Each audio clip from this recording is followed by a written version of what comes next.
प्रिय मित्रों, स्वागत है आपका आपके अपने चैनल प्रदीप में। आज हम लोग चर्चा करने वाले हैं जूलॉजी के कुछ महत्वपूर्ण प्रश्नों के बारे में। इससे पहले हमने 58 क्वेश्चन नंबर तक के प्रश्नों को डिस्कस कर लिया था। आज जिन प्रश्नों पे हम लोग डिस्कस करने वाले हैं वो 58 से स्टार्ट हो रहे हैं और लगभग हमको लगता है कि जो है 60 नहीं 75-76 क्वेश्चन था। ज्यादा प्रश्न है नहीं। इन प्रश्नों की व्याख्यात्मक तौर से हम लोग स्टडी करते चलते हैं। यह तीसरा पार्ट होगा और इस पार्ट में हम आपको बता दें, क्योंकि प्रश्न ज्यादातर अब थर्ड पार्ट तक रिपीटेड रहते हैं, तो फर्स्ट सेकंड पार्ट अगर आप देखे होंगे ना तो आपको लगेगा कि प्रश्न तो आपके कराए गए, लेकिन ऐसा है नहीं। ठीक है, तो चलिए स्टार्ट करते हैं। अलग अलग परीक्षाओं में पूछे गए प्रश्न हैं ये आपके टीजीटी, पीजीटी, एलटी, जीआईसी, केबीएड, DSSB, NBS, BPSC, Rajasthan railway, किसी भी परीक्षा की अगर आप तैयारी कर रहे हैं हमारे सहित, तो उन सभी परीक्षाओं में ये सब प्रश्न आपको जूलॉजी बॉटनी से मदद करने वाले प्रश्नों की श्रेणी में आते हैं। पहला प्रश्न है, स्तन ग्रंथियां रूपांतरित होती हैं। पिछले सीरीज में भी मैंने आपसे करवाया था और इस सीरीज में भी देखिए पहला ही प्रश्न आ गया। तो कह रहा है memory gland are modified. Memory gland modified होती है किससे? तो आप कहेंगे स्वेट ग्लैंड की। श्वेत ग्रंथियां जो होती हैं स्वेट ग्लैंड की तरह से ही ये मॉडिफाइड होती हैं। कह रहा श्वेत ग्रंथ के रूपांतरण से स्तन ग्रंथ का निर्माण होता है। स्तन ग्रंथ एक प्रकार की रूपांतरित एपोक्राइन श्वेत ग्रंथियां। पिछले प्रश्न में पूछा गया था कि एपोक्राइन, एंडोक्राइन, मिक्सोक्राइन ऐसे कुछ करके दिया गया था, तो यहां पे सही आंसर आपका हो जाएगा एपोक्राइन पिछले में था और यहां पे श्वेत ग्रंथियां दिया। ठीक है, श्वेत ग्रंथियां हैं। इनमें स्रावित उत्पाद अर्थात दूध सर्वप्रथम इसके कोशिका के अग्रभाग में एकत्र होता है। यह भाग उस कोशिका से पृथक हो जाता है तथा स्रावित होता है। स्तन ग्रंथ त्वचा की डर्मिस की गहराई में स्थित होती है। कह रहा है स्तन ग्रंथ जो होती है त्वचा की डर्मिस की गहराई में स्थित होती है। स्तन ग्रंथियां परिवर्तित हैं किसकी? अब देखिए यही प्रश्न पीछे पूछा गया था, सेम प्रश्न वही यहाँ पे है। स्तन ग्रंथ परिवर्तित रूप है अंतःस्रावी ग्रंथ का, मेरोक्राइन ग्रंथ का, एकोक्राइन ग्रंथ का, एपोक्राइन। तो सही आंसर एपोक्राइन ग्रंथ है। यही प्रश्न पिछले वाली सीरीज में हमने करवाया था और सेम प्रश्न देखिए यहाँ पे रिपीट हुआ है। और ये किसमें पूछा गया? टीजीटी बायोलॉजी 2003 में। और वो जो पेपर था 1998 का था, यानी 98, 2003, 2005 में रिपीट हुआ प्रश्न है। एक ही टॉपिक से तीनों प्रश्न आपके रिलेटेड हैं। कौन सा जंतु ऊतक विसरण और निस्यंदन में से संबंधित होता है? विसरण और निस्यंदन से संबंधित कौन सा टिश्यू मतलब है ऊतक है? Which animal tissue is associated with the diffusion and filtration? सरल सेल की उपकला, सरल घटाकार उपकला, सॉरी सरल स्तंभीय उपकला, इनमें से कोई नहीं। ठीक है, कह रहा simple squamous epithelium, simple cuboidal epithelium और simple columnar epithelium, none of these. तो सही आंसर हो जाएगा आपका सरल सेल की उपकला यानी सिंपल स्क्वेमस एपिथेलियम। कि कोशिकाएं तस्तरी या सल्क यानी स्केल की भांत चपटी, प्रायः बहुभुजी और मोज़ेक टाइल्स की भांत परस्पर सटी होती हैं, इसीलिए इन्हें खंडजी यानी पेवमेंट उपकला भी कहते हैं। पदार्थों को विसरण और निस्यंदन द्वारा एक दूसरे की ओर पहुंचाना इनका प्रमुख कार्य होता है। आगे आ जाते हैं। यह प्रश्न पीछे भी करवाया गया था, सेम जो है इसका प्रश्न है, सेम भाषा शैली, सेम व्याख्या। यह प्रश्न इस सीरीज में रखा गया है। मैं रखा नहीं हूं, मतलब एक बुक में ही इसी क्रम से दिया गया। कह रहा लचीली उपास्थि दिखाई देती है। Elastic cartilage can be seen in limb bone, pinna of the mammals, pubis of the aged frog और ट्रेकिया। सही है पिन्ना ऑफ द मैमल्स। ये पिन्ना ऑफ द मैमल्स जो है ये आपका सही आंसर हो जाता है। अब देखिए यहां पे इसके बारे में दिया गया है। उपास्थि विशेष प्रकार के कोमल कंकाली संयोजी ऊतक होते हैं। ये मुख्य रूप से 3 प्रकार के होते हैं। हाइलाइन उपास्थि ये ट्रेकिया, ब्रोंकाई, पसलियां, नासिकापट्ट तथा कंठ में पाई जाती हैं। हाइलाइन उपास्थि जो है ये ट्रेकिया में, ब्रोंकाई में, पसलियों में, नासिकापट्ट तथा कंठ में पाए जाते हैं। रेशेदार उपास्थियां ये स्वयं 2 प्रकार की होते हैं।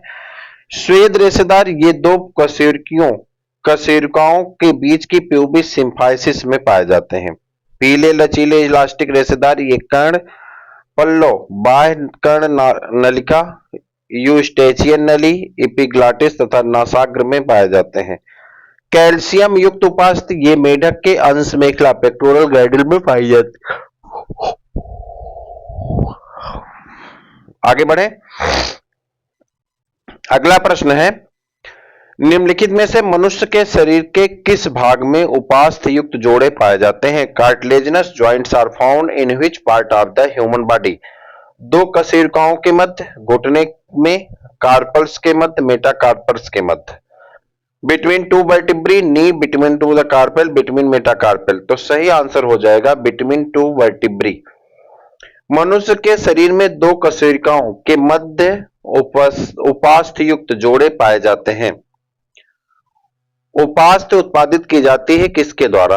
ऑस्टियोब्लास्टों से, एपिथेलियम से, फाइब्रोब्लास्टों से, कॉन्ड्रियोब्लास्टों से। Cartilage is produced by the osteoblast, epithelium, fibroblast, chondroblast. तो कह रहा है कि उपास्थ बनाने वाली कोशिका कॉन्ड्रोब्लास्ट कोशिका कहलाती है। यह फाइब्रोब्लास्ट के रूपांतरण से बनती है।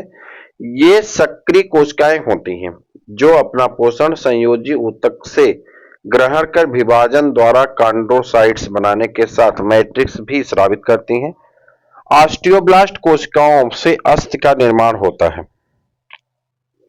रासायनिक रूप से एंटीबॉडी होता है lipid, protein, lipoprotein, nucleoprotein. Chemically an antibiotic is protein. क्या होते हैं? प्रोटीन होते हैं। रासायनिक रूप से एंटीबॉडी प्रोटीन की बनी होती है। इनमें 4 पॉलीपेप्टाइड श्रृंखला में, जिसमें से 2 हल्की और 2 भारी श्रृंखलाएं होती हैं और ये डाइसल्फाइड बंधों द्वारा जुड़ी होती। पूछा गया प्रश्न है आपका कि डाइसल्फाइड बंध किसके मध्य में पाए जाते हैं? उसमें ऑप्शन एक एंटीबॉडी था। ऊपर हमने प्रश्न करवाया था सेकंड वाले वीडियो में, और आज फिर देखिए वह प्रश्न घूम करके दूसरी भाषा शैली के साथ आपके सामने रिटर्न आ चुका है। आगे बढ़ते हैं। यह भी प्रश्न हम करवा दिए थे कि लैक्टिक एसिड का निर्माण कब होता है। प्रश्न ये था पिछले वाली सीरीज में। आज वाली सीरीज में देखिए प्रश्न घूम करके आया है। लंबे समय तक कार्य करने से मांसपेशियां थक जाती हैं। मांसपेशियों के थकने के दौरान उसमें लैक्टिक एसिड का निर्माण हो जाता है, लैक्टिक अम्ल बनता है। इसी कारण मांसपेशियां थक जाती हैं। पिछले वीडियो में हमने बताया था 1996 या 94 का प्रश्न था और ये पीजीटी 2004 में पूछा गया प्रश्न है। सेम प्रश्न उत्तर प्रदेश से दोनों प्रश्न लिए गए। लंबे समय तक कार्य करने से मांसपेशियां थक जाती हैं। यह मुख्यतः पेशी ऊतकों में लैक्टिक अम्ल बनाने के कारण होता है। इस प्रक्रिया को कोरी चक्र द्वारा समझा जा सकता है। बहुकेंद्रिक कोशा भी को कहते हैं। बहुकेंद्रिक a multi nucleated cell is called. बहुकेंद्रित कोशिका को कहते हैं, क्या कहते हैं? तो उसे कहा जाता है कोइनोसाइटिक कोशिका। क्या कहते हैं? सिनोसाइटिक या कोइनोसाइटिक कोशिका। सिनोसाइटिक कोशिका कहा जाता है। हिंदी में सिनोसाइटिक लिखा गया है, इंग्लिश में कोइनोसाइटिक पढ़ते हैं, सिनोसाइटिक पढ़ते हैं। अलग अलग पढ़ने की शैली है। बहुकेंद्रित कोशिका को सिनोसाइटिक या सेंसियल कहते हैं। पादपों में यह प्रायः सिनोसाइटिक तथा जंतुओं में सेंसियल शब्द का प्रयोग किया जाता है।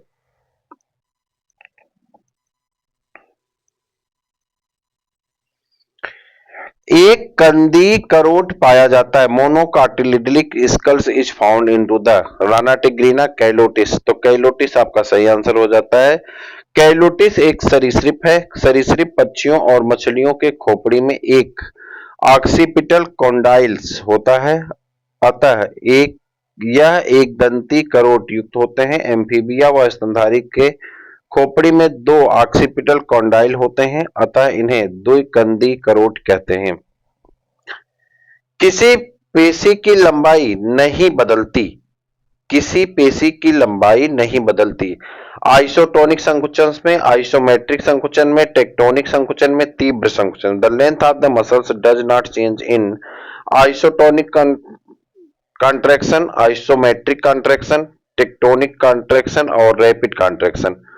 आइसोमेट्रिक संकुचन में प्रत्यक्ष रूप से कोई गति नहीं होती। इसमें पेशी में तो संकुचन हो जाता है लेकिन पेशी की लंबाई में कोई परिवर्तन नहीं होता। यह स्थिर संकुचन भी कहलाता है क्योंकि इसमें संधि का कोण नहीं बदलता है। कंडरा के अस्थि विकास निर्मित अस्थि को कहते हैं कला अस्थि, सिस्मोइड अस्थि, त्वची अस्थि, उपास्थि। Bones formed by the ossification of a tendon is called membrane bone, sesamoid bone, dermal bone, cartilaginous bone. तो सिस्मोइड बोन सही आंसर होगा। अस्थियां अपने निर्माण स्रोत पदार्थ के आधार पर चार प्रकार की होती हैं। उपास्थि एक कांड्रोब्लास्ट कोशिका से निर्मित या विकसित होती हैं। कला अस्थि या त्वची अस्थि ये त्वचा की डर्मिस से उत्पन्न होती हैं तथा धीरे धीरे उपास्थि अस्थियों के ऊपर जुड़ती हैं। सिसेमोइड अस्थि कंडरा से विकसित होती हैं। अंतरांगी अस्थि ये कोमल अंतरांगों में विकसित होती हैं।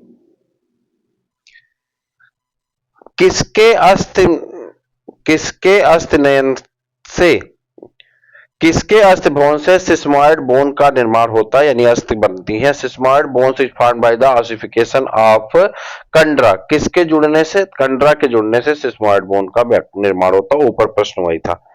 रेने या मिशनर की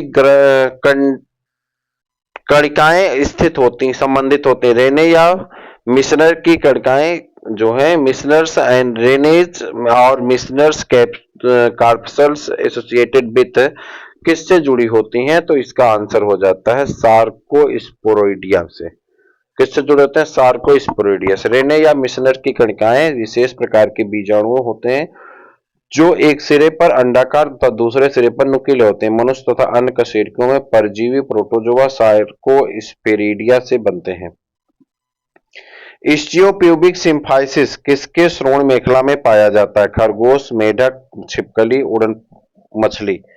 तो ischiopubic symphysis is present in the pelvis girdle of तो लिजार्ड्स। इस्चियोप्यूबिक सिम्फाइसिस सरीसृप के श्रोण मेखला में पाई जाती जैसे कि छिपकली में। किस अंग के पेशी तंतु बहुकेंद्रित होते हैं? किस अंग के पेशी तंतु बहुकेंद्रित होते हैं?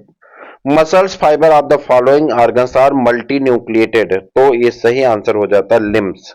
कौन सा? हाथ या पैर के। भुजाओं अथवा पादों के कंकाली या रेखित पेशियां पाई जाती हैं। इन पेशियों में बहुकेंद्रीय कोशिकाएं या पेशी तंतु पाए जाते हैं। अंतर्निर्वेशित डिस्क पाए जाते हैं। अंतर्निर्वेशित डिस्क अंतरंग पेशी में पाए जाते हैं कि कंकाल पेशी में, हृदय पेशी में? तो कह रहा है इंटरकोलेटेड डिस्क हृदय पेशी में पाए जाते हैं। अंतर्निर्वेशित डिस्क इंटरकोलेटेड डिस्क और विशिष्ट संरचनाएं हैं जो हृदय की मायोकार्डियल कोशिकाओं में मध्य पाई जाती है। यह डिस्क हृदय पेशियों को आपस में बांधे रखने में अहम भूमिका निभाती है। प्लवित पसलियां होती हैं मछलियों में, स्तनधारियों में, पक्षियों में, उभयचर में। Floated ribs are present in तो ये मैमल्स में। स्तनधारियों में पसलियों की अंतिम कुछ जोड़ियां प्लवित पसलियां कहलाती हैं। इनका अग्रसिरा कहीं पर जुड़ा नहीं होता बल्कि स्वतंत्र होता है। मनुष्य में कुल 12 जोड़ी पसलियां होती हैं जिनमें से 11वीं तथा 12वीं जोड़ी की पसलियां प्लवित पसलियां कहलाती हैं। खरगोश की एटलस कशेरुका का लक्षण है सेंट्रम की उपस्थिति, प्रीजाइगोफाइसिस की अनुपस्थिति, पोस्ट जाइगोफाइसिस की अनुपस्थिति। उपर्युक्त में सभी के लक्षण। Atlas vertebrae of rabbits is characterized by all of these the above. Atlas स्तनधारियों की प्रथम कशेरुका तथा एक्सिस द्वितीय कशेरुका होती है। इन दोनों की संरचना एक ग्रीवा कशेरुका से भिन्न होती है। खरगोश की एटलस कशेरुका में सेंट्रम, प्रीजाइगोफाइसिस तथा पोस्ट जाइगोफाइसिस सभी अनुपस्थित होते हैं। स्तनधारियों में कोरोनॉइड प्रवर्ध किसका भाग होता है? In mammals coronoid process is part of the coronoid process lower जा का पार्ट होता है। स्तनधारियों में निचले जबड़े की अस्थि डेंटरी अस्थि या मैंडिबल कहलाती है। इसके पश्च भाग पर एक कॉन्डाइल होता है। इस पर एक प्रवर्ध भी होता है जिसे कोरोनॉइड प्रवर्ध कहते हैं जो कि अधर सतह से संबंधित है। स्तनधारियों के कर्ण में स्केला, वेस्टिबुलाई तथा स्केला मीडिया को पृथक करने वाली कला युक्त संरचना होती है। टेक्टोरियल कला, ऑटोलिथ कला, रिसनर्स कला और बेसिलर कला। तो रिसनर्स मेम्ब्रेन सही आंसर है। स्तनधारियों के अंतःकरण में कॉक्लिया भाग में 3 कक्ष होते हैं जिन्हें स्केला वेस्टिबुलाई, स्केला मीडिया तथा स्केला टिम्पैनी कहते हैं। स्केला मीडिया तथा वेस्टिबुलाई के बीच की कला को रिसनर कला, जबकि स्केला मीडिया व स्केला टिम्पैनी के बीच की कला को वेस्लर कला कहते हैं। एग्नेथा के अंतःकण में अर्धवृत्ताकार कुल्ल्याओं की संख्या है केवल 1, 2, 3, इनमें से कोई नहीं। Inner ear of Agnatha have only 2 semi circular canal. कशेरुकियों को 2 खंडों में बांटा गया है, एग्नेथा तथा ग्नेथोस्टोमेटा। एग्नेथा के अंतर्गत वर्तमान में केवल साइक्लोस्टोम्स जीवित हैं, जिसके अंतःकण में 2 अर्धवृत्ताकार कुल्ल्याएं होती हैं। स्तनधारियों की अंशमेखला की मुख्य हड्डी होती है। Main bone of the mammals pectoral girdle is, pectoral girdle की जो मेन बोन होती है स्कैपुला होती है। स्तनधारियों की अंशमेखला की 2 प्रमुख हड्डियों की बनी होती हैं, अंशफलक अर्थात स्कैपुला तथा अक्षक अर्थात क्लेविकल। स्कैपुला एक बड़ी चपटी और त्रिकोणाकार सी हड्डी होती है जो कंधे के नीचे हमारी पीठ की ऊपरी भाग में स्थित होती है। इसका हमारे शरीर के मध्य रेखा की ओर वाला किनारा कशेरुकदंड से लगभग 4 सेंटीमीटर दूर होता है। इसी किनारे से पश्च सतह पर एक कंटक नुमा उभार होता है जो अंशकूट या एक्रोमियन प्रवर्ध कहलाता है। क्लेविकल या हसली एक लंबी और तथा पतली यश के आकार की क्षैतिज हड्डी होती है जो पहली पसली से ऊपर की ओर तथा सामने की ओर स्थित होती है। इसका बाहरी सिरा एक्रोमियन प्रवर्ध से जुड़ा होता है। मेढक के अंशमेखला और श्रोणि मेखला में निम्न में से किस प्रकार की संधि मिलती है? कब्जा संधि, धुरी संधि, काठी संधि, कंदुक और सॉकेट संधि।